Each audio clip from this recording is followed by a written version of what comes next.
El 17 de junio de 1956, alrededor de 500.000 mujeres del país eligieron por primera vez al presidente del Perú.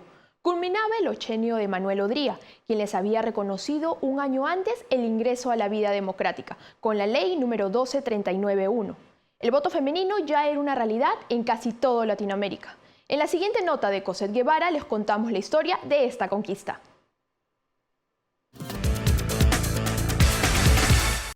El derecho de sufragio femenino no consiste tan solo en depositar la boleta en la urna.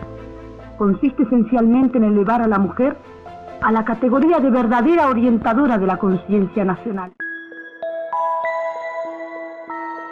Han transcurrido 60 años desde que las peruanas votaron por primera vez en las elecciones presidenciales. El Congreso Nacional aprueba el proyecto de ley otorgando los derechos cívicos de la mujer.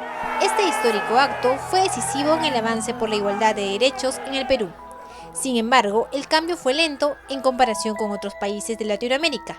Chile, Ecuador y Bolivia ya lo habían hecho. Pensamos que la soberanía debería radicar en los pueblos, pero en esa época no se entiende como partícipe de esa soberanía a la mujer, sino solamente a los varones, y no todos los varones, sino solamente ciertos sectores sociales.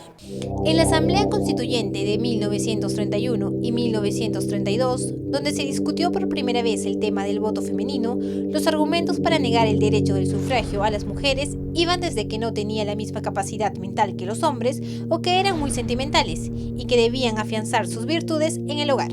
Otro argumento en contra fue que podrían generar la destrucción de la familia. Se decía que si intervenían en la política, se generaría abandono de hijos, separación, divorcio, etc. Estos fueron los principales argumentos por el cual se negó el voto femenino. Sin embargo, esto tuvo un atisbo de victoria, ya que las mujeres podían votar en las elecciones municipales. Pero en la práctica, la ley se hizo humo, ya que las elecciones municipales recién se restituyeron en 1963 durante el primer gobierno de Belaúnde. 7 de septiembre de 1955, el Congreso de la República aprueba el proyecto de ley otorgando los derechos cívicos de la mujer. Fue recién en 1955 cuando Manuel Odría promulgó la ley del voto femenino. Algunos historiadores dicen que fue una jugada política para no quedar como antidemócrata. Y fue así que un 17 de junio de 1956, las mujeres por primera vez acudieron a las urnas. Pero en aquellas elecciones, las mujeres no solo podían elegir, sino también fueron elegidas una senadora y 8 diputadas. Sin embargo, este triunfo femenino no fue completo, ya que en las primeras elecciones solo podían sufragar mujeres letradas y que tenían un perfil determinado. Fue recién en la Constitución de 1979 se incluyó ese derecho a la mujer indígena no letrada y el reconocimiento del derecho al voto para todos por igual.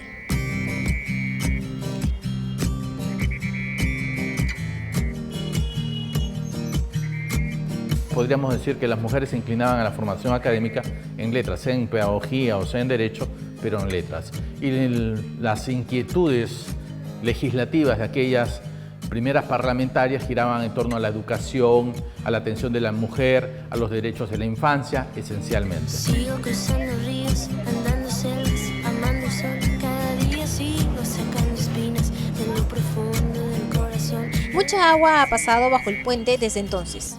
Y si bien es cierto, ha habido otros importantes cambios en la política favoreciendo a la mujer, como la ley que estableció la cuota de género para promover mayor presencia de la mujer en órganos de representación nacional como el Congreso de la República, sin embargo, sigue existiendo algunas limitaciones y prejuicios contra la mujer. Creo que es bueno reconocer que las organizaciones no se han conformado con el 30% obligatorio de cuota de género, pero también creo que el trabajo en adelante debe ir no solamente al cumplimiento de la cuota, sino a la calidad. El acceso a cargos de elección popular en los comicios regionales del 2014, solo una mujer llegó a ser presidenta regional. En las elecciones generales del 2011 se eligieron una vicepresidenta y 29 mujeres congresistas, que representan el 21.5% del total de parlamentarios. Con ello, estamos por debajo del promedio de participación de la mujer en los parlamentos de Latinoamérica, que en su mayoría supera el 22.3%. ¿Qué cambios sustantivos deberían producirse en el país para incrementar la participación de la mujer en la política? personalmente considero que estos logros de la mujer en espacios de decisión en el ámbito político se van a dar tarde o temprano, pero si no unimos, enlazamos las cuotas con la alternancia, todavía las mujeres van a ocupar espacios de relleno en las listas parlamentarias.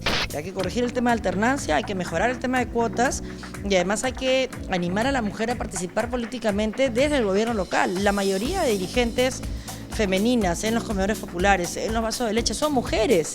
El tema es que los partidos tienen que darles representación para que puedan llegar al municipio y corregir lo que conocen en su día a día.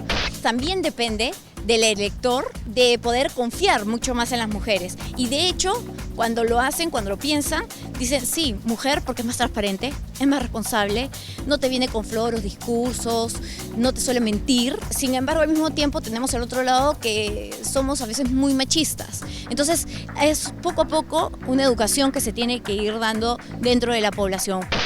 En las elecciones del 2016 hemos avanzado en cuanto a la representación de hombres y mujeres. El Congreso virtualmente electo contaría con 34 mujeres, 6 más que las que resultaron electas en el 2011. Este total de congresistas mujeres representaría el 26% del Parlamento. Aún así, el trabajo continúa y hay mucho por hacer para lograr la llamada igualdad de género.